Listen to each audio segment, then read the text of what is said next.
मैं अपनी शादी से बिल्कुल भी खुश नहीं थी। ऐसा इसलिए क्योंकि मेरे पति का व्यवहार बहुत ही उदासीन था।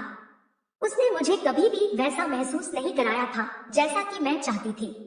वह न केवल अपने काम में बहुत बिजी रहता था बल्कि उसके पास हमारे रिश्ते के लिए भी समय नहीं था। मुझे अच्छे से याद है कि शादी के बाद से उसने मुझे कभी नहीं छुआ था। वह मुझसे प्यार करने में सबसे कम दिलचस्पी लेता था। ऐसा नहीं है कि मैंने उससे पूछने की कोशिश नहीं की, लेकिन उसकी बातों में हमेशा मुझे एक टालमटोली दिखती थी। मैंने एक बार उसके साथ अतरंग होने की भी पहल की, लेकिन अपना रिश्ता सही करने के मेरे सारे प्रयास खराब गए। इस घटना ने मुझे बहुत ही निराश किया। हमारी शादी बाहर से शांतिपूर्ण दिखती थी, लेकिन वास्तव में यह मेरे लिए गले का फांस बनती जा रही थी। मैं अपनी भावनाओं को बाहर निकालना चाहती थी। मैं अपने पति से प्यार करना चाहती थी, लेकिन मेरे पति हमेशा जानबूझकर जल्दी सो जाता था। एक दिन ऐसा आया कि मैं इस प्रेमहीन विवाह में एडजस्ट करने लगी। मैंने अपनी शादी से सारी उम्मीद छोड़ ही चुकी थी कि अचानक मेरी ननद के पति, जो लंदन में रह रहे थे, सदियों बाद हमसे मिलने आ गए। वह देखने में बहुत ही आकर्षक था। उनकी पर्सनैलिटी काफी अच्छी थी। वह ऊर्जा से भरा हुआ लग रहा था। उसके पास एक मर्दाना स्पर्श था जिसने मुझे उसके बारे में इस तरह से सोचने पर मजबूर कर दिया था। हालांकि मैं अच्छे से जानती थी कि मेरा उसके लिए सोचना काफी गलत था, लेकिन मैं इसका विरोध नहीं कर सकी। उसके प्रति मेरा आकर्षण बढ़ता ही चला गया था। एक दिन मैंने उसे अपने पति के साथ अपनी वैवाहिक समस्याओं के बारे में बात करते सुना। वह बता रहा था कि उसके और उसकी पत्नी के बीच लंबे समय से काफी तनाव चल रहा था।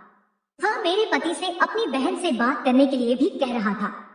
हालांकि उसकी बातों में काफी परेशानी थी, लेकिन मेरे लिए यह सब राहत देने वाला था।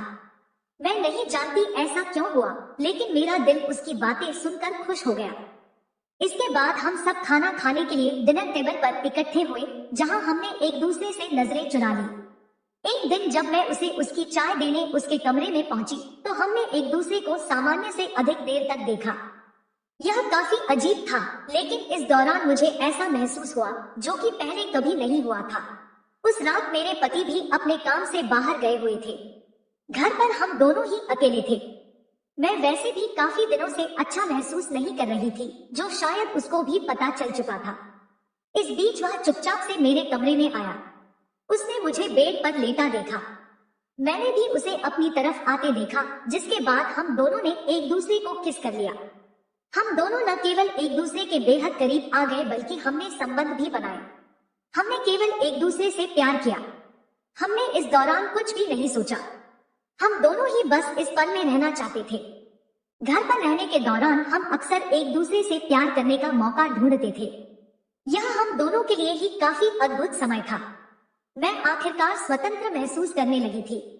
ऐसा इसलिए क्योंकि एक महिला के रूप में मेरी भी कुछ इच्छाएं थी, जो कि आखिरकार पूरी होने लगी थी। मैं कभी भी अपने पति को धोखा नहीं देना चाहती थी, लेकिन उसने कभी मेरी कदर नहीं की। मैं उससे बहुत प्यार करती थी, लेकिन उसके लिए यह रिश्ता नाम का था, जिसे वह चाहकर भी खत्म नहीं कर सकता था। एक दिन ऐसा भी आया जब वह अपनी पत्नी के पास वापस लंदन लौट गया। मैंने भी उसे नहीं रोका। ऐसा इसलिए क्योंकि हममें से कोई भी अपने साथी के खिलाफ जाने को तैयार नहीं था। हम अपना सारा जीवन एक साथ होकर बर्बाद नहीं कर सकते थे। इसलिए हमने अपने बीच के रिश्ते को हमेशा गुप्त रखने का फैसला किया, जिसका मुझे कोई पछतावा नहीं है।